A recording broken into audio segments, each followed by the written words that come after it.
Well, good morning, good afternoon, good evening, Blue Marble Riders. What a lovely day for a ride. Probably one of my last in a while, but a few things to chatter about today while I ride along. Firstly, the vlog, that is the photography. Quite a few people got back to me and really enjoyed that one. There were a couple of people that said I cut too much, and so what I'll probably do in the future is try to make sure that I just maybe put up a parallel one where it's just of the ride, one angle, maybe not even any talking. Some people apparently really just like looking at the ride, so maybe I'll do that. I'll make it clear which one is which. One will be really long and unedited, and if you just want some motorcycle ASMR, and then the other one will be shorter and topical, you know, like acne cream. Oh god, that brings back memories. Well, we won't go there anyway. First few days of EICMA. Wow, I have to get there one day. In particular, there have been a few bikes that have definitely got my attention. So I'm going to be doing a video on my top 5 bikes from EICMA. And they're going to be real world bikes. Bikes that aren't necessarily on my list because perhaps they've got the most horsepower or cost the most money, but because I think it's a refreshing change, or they're new from the manufacturer for, you know, something brand new out that offers something different and new, a different perspective, a different take, something that's usable. And yeah, I was very impressed with what I've seen so far. Not that I'm in any condition really to pick up a new bike, having 4 already. I would have to make room in the stable, and so far there's not much that I want to let go, so yeah, that would be a problem too. But you never know, there could be one out there that starts to rattle my tree and makes me decide, hey, time to move on, try something new. I am a bit like that sometimes. What do you think of my new indicators, by the way?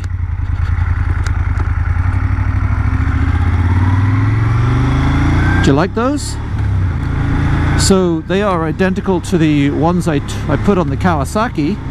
I was so impressed by how bright those are and how well they work that I decided, yeah, definitely to go for that. However, there was a difference in fitting them. The people who make the indicators don't actually make a plug-in relay, LED relay for this bike. Not that I think you could have used a plug-in relay, because everything comes out of the dash on this bike. So I basically put a resistor, ordered some Oxford resistors from Fort 9, 4 of them, and put them on in parallel with the indicators. Very easy install, not too hard at all. These LED light pods are fabulous, and I really think that they're so small they take away from the big chrome banjos I had hanging off the side, the original equipment ones. So I'm happy with them. So something else I was going to talk about on this ride is suspension. It's something I brought up before while riding the Griso. I would really like your input if you're a Griso owner. What have you done? I did have one person get back to me, quite a few people, but one person really gave me a detailed explanation of you know, what exactly they did to their settings and how it feels. So if I get some more endorsements for that, then maybe I'll go that way and give it a shot. I'm not one of those guys that wants to play around with suspension all day long every day. I do like it. So what does the bike do well for me right now? Well,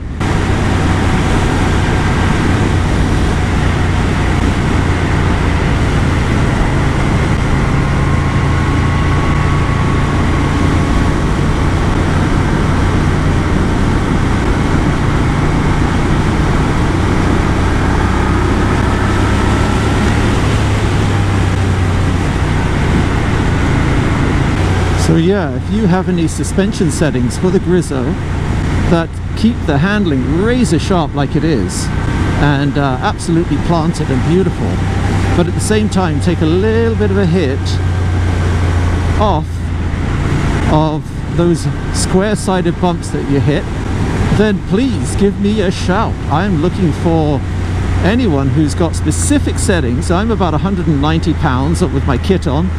Any specific settings you've got out there that would certainly help with setting up the suspension without losing how sharp and lovely it is. I mean, just switches from side to side and hugs just beautifully. I will say, I think the back shock is perhaps, the shock is fine, I think the spring is perhaps a bit weak. Other than that, the suspension seems beautiful.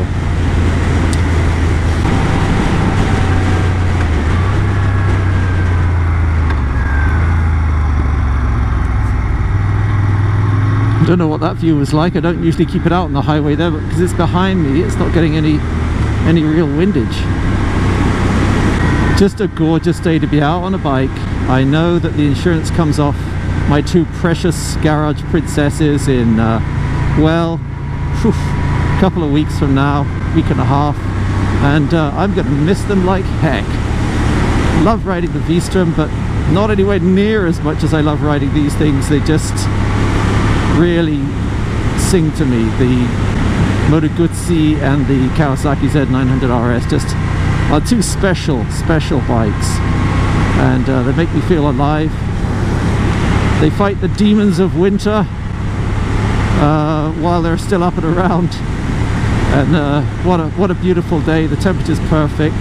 Got my heated vest on. Don't have any grips on this yet. That'll be something that I do next, but yeah, just enjoying life immensely. So yep, next week's video, some EICMA stuff. I promise we'll get that on there. With that said, this is the BlueMarbleRider saying thank you very much for coming along. Don't forget to like, subscribe. Thank you for watching. Let me know your thoughts below on suspension, on EICMA, on this video. This is the BlueMarbleRider out. So yeah, this is a wonderful bike as far as that will go. So here we go, you see? You gotta be careful of those things. Little cloven rats, I call them. Once again, thanks for watching everyone. If this is the first time you've watched, please consider subscribing. I do product reviews, motorcycle reviews, off-road and on-road vlogs, as well as tours. Don't forget to follow me on social media, that's Instagram, Facebook and Twitter, and to like, and especially, I'm begging you here folks, subscribe. This is the BlueMarbleRider, out.